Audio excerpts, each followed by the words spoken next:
I read from the book of Psalms, and just one verse of scripture, Psalm number 90 and verse 12. It says, "So teach us, O Lord, to number our days, that we might apply our hearts to wisdom." Teach us. Lord, please teach us. What does it mean? I recognize that all through our lives we celebrate our birthdays. And when we do that, what we're doing is that we are placing an altar of God upon the platform of time.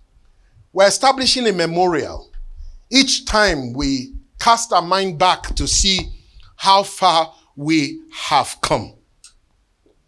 I remember as a child, whenever we used to go on a journey, and my father always took us to our village. It was a village there, now it's a state capital, Ado-Ekiti, Nigeria. And we'll drive all the way from Lagos. It used to be about 5 hours. Then there were good roads. It cut down to about 3 hours. And then the good roads became bad. It went back to about 5.5 hours. But I will never forget that at some point in the journey, something shifted. At the beginning, we would keep on looking at the milestones. How many of you know what milestones are? Usually the construction company would brand it with their names, like Julius Berger, Senior Bole, and so on and so forth, PW, and it will tell you how many miles you've gone. All right? And then it will tell you how many miles to your next major city. And we all used to be really excited, waiting for those milestones, the same way we are all excited waiting for our birthdays today. But at one point in the journey, maybe it's 3 hours, maybe it's 4 hours, but at some point in the journey, the question changes from how far we have come to, Daddy, how long do we have left? How long do we have left? Now, I don't know when your celebration of your birthday will keep asking how many years have you spent. But I know the moment when mine shifted. I was on my deathbed.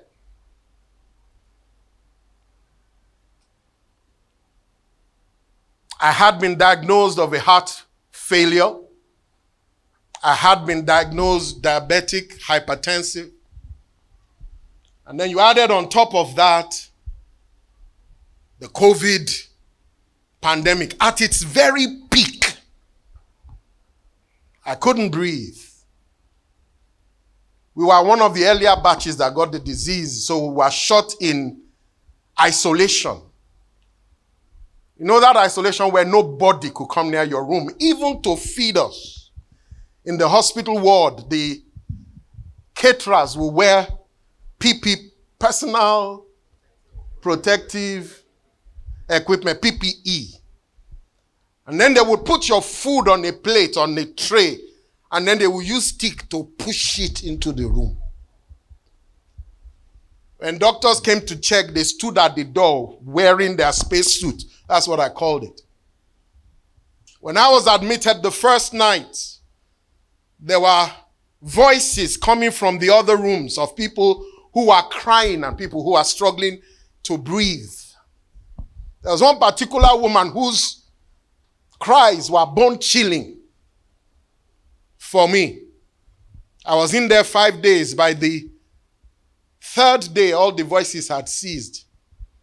And only my own cough remained, because one by one, each night, every single person that was admitted with me died.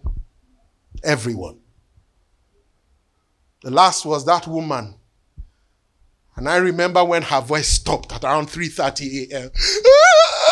And that was it.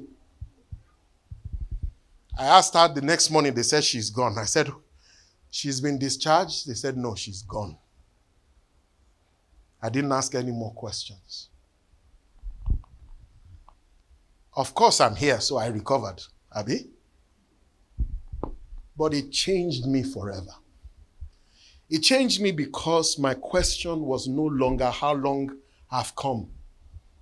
I no longer celebrate I'm 50 years old, I'm 51 years old, I'm 53 years old, I'm 54 years old, I'm 55, I'm 56, I'm 57, I'm 58.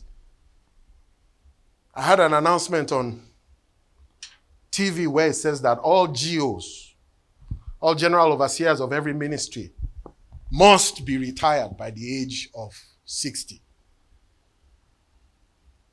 Of course, that has been rescinded now. But I look forward, I realized I had just 3 years to go. 3 years to retirement. And everything would have had to stop. That moment on my deathbed changed my perspective forever. All of a sudden, I could thank God. I said, God, you know best why I had to be here. I wasn't supposed to go before Pastor Rashidat. I was not supposed to go before Pastor Femi. I was not supposed to go before Pastor Collins. I was not. But if it pleased God, I have to ask him why. I no longer count my years. I count how much I have left. And it changes everything. Should I live to be 50? How many years do I have left? To be 70? I have 12. Only 12 more years to be 70. 12! It changes your paradigm when you begin to think that way. Because all of us think we are going to live forever. Death is the constant, is the common denominator that all of us have. That visitor that must visit every single one of us. There are Christians who pray for rapture. Let Jesus come. Why? Because you don't want to die?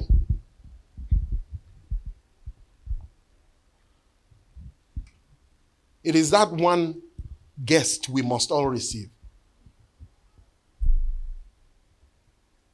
People pray for long life, long life, long life, and people try to evaluate a person's life by how long they live. But if you could understand God and get into his mind, you will understand that the length of your days matters very little. If not, then Jesus was a failure who died at 33. Is there somebody hearing me?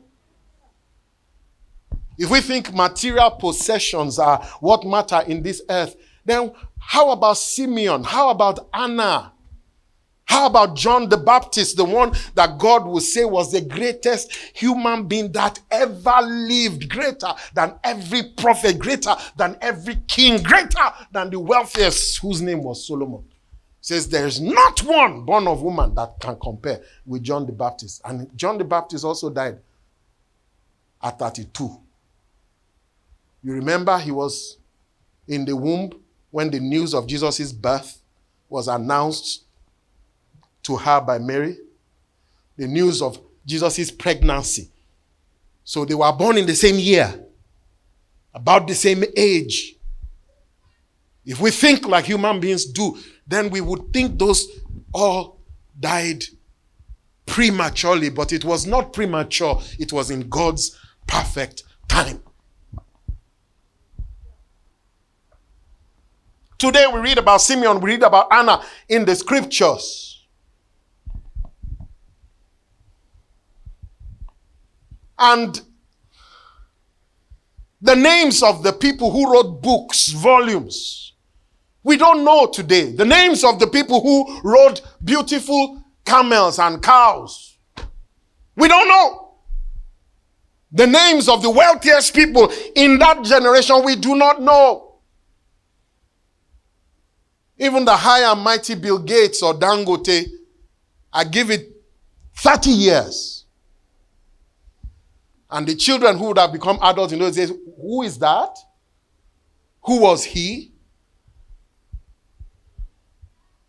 The great apostle Paul said, Demas has forsaken us, for he counted as more precious the things of this life than the things of eternity. Pastor Rashidat treasured the things of eternity. In her final few weeks, she was sprightly and everything. And then she called me a couple of months ago and said, she was in another country and said, Dad, I need you to pray for me. I've been convulsing. I'm in the accident and emergency. And this is what they say is the diagnosis. When she said it, it was like fever just came upon me instantly. And we began to pray together every day. But then, towards the last week, 2 weeks of her life, when things became really tough, I saw Sister Larry arise. I saw Sister Shema arise. I saw Sister Chinyere or Chegbolom arise. I don't want to mention more names. I saw the book club arise. And these people were pulling out 500,000, 1 million from their pockets that this woman will not go. They were paying the hospital bills. They were running up and down. They were doing all of that. And I asked myself, I said, why? Why did they do that? Why would they pay such extreme sacrifice? Because somebody loved them. Because somebody cried with them. Because somebody wept with them, because somebody was with them when they went through their divorce. Not condemning, but comforting and encouraging. Because somebody was there when they lost their children in pregnancy. Because somebody was there when they had no money to feed themselves. Because somebody was there when their children went wayward. Because somebody was there not to criticize, not to analyze, but to love and to support. Because somebody was there sometimes just to sit down next to them where words fail and just be there and just be there. That's why they did what they did. That's why everybody rose up to be here today. Teach us, O Lord, to number our days, to count eternity as more precious, not to live as if we are 10 feet tall and bulletproof, immune to death like it's never gonna happen. I really have started counting backwards, because only when you start to do that do you truly apply your heart to wisdom.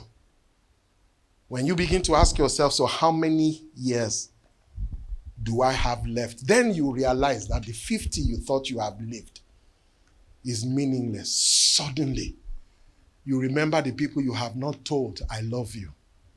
You remember the people you have not told about the redeeming blood of Jesus Christ. You remember the people you quarreled with. You can't even remember the roots of the quarrels anymore. I just want to talk to them. I just want to reach out to them. I have no time for quarreling anymore. No time for bitter. 12 years. If I am so privileged to see 70, 12 years. I can't waste any of that fighting, quarreling. I can't waste any of that condemning. I can't waste any of that putting anybody down. I can't waste any of that competing with anybody. I can't waste any of that, because at the end of the day, all these things we are trying to show off and make big, it matters nothing in the face of death. And death is coming. Teach us, O Lord, to number our days. In that moment, in that hospital ward, what mattered to me? My children mattered to me. My precious wife matters to me. How will they be? How will they fare? That's why today As I look at Esosa, Esos Bobo, Jessica, Jolie, Jane, you matter to us. You mean the world to us. You extend the legacy. Don't wait till you are 50 before you start counting backward, like I did.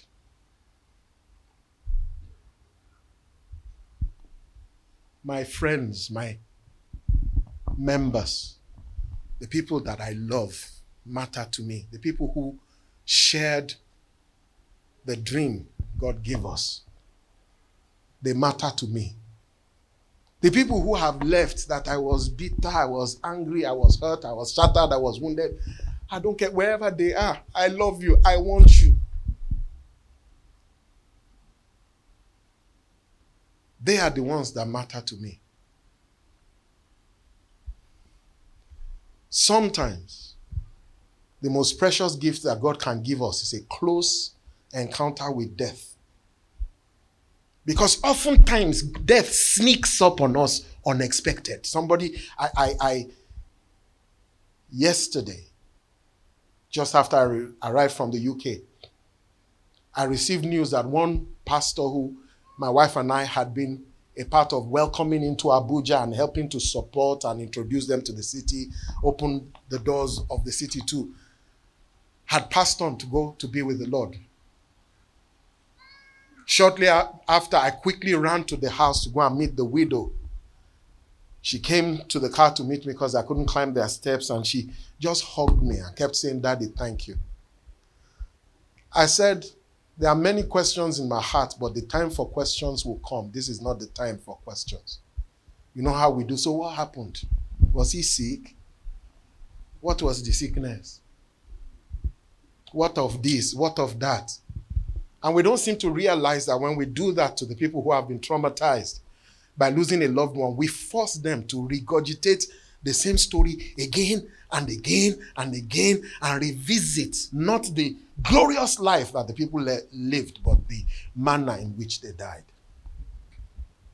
So I said, I'm not going to ask you anything. I just want to say, may the Lord comfort you, and that we are here with you, and we are here for you. And we're here for you. That's my message. Teach us to number our days.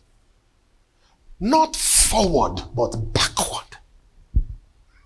For only then will we be able to apply our hearts to wisdom and ask what truly matters.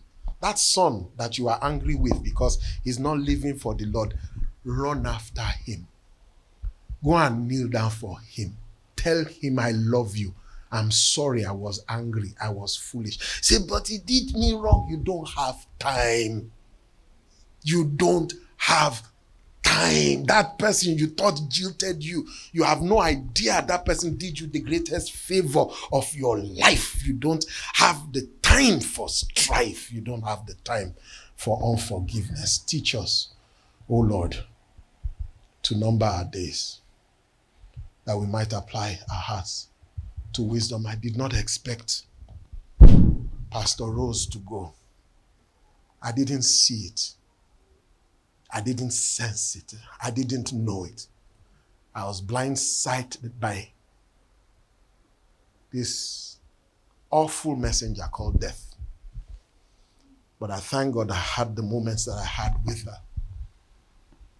And I thank God for what she has taught me. To know what really matters. To live for what is truly important. To make our lives make a difference here on earth. To treasure the wounded, the broken, and the fallen. It's the people who have gone wrong, Rashidat, will love the most. And love them to stand again.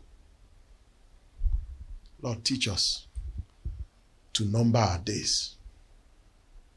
Teach me to live with a consciousness that I will not live forever in the earth.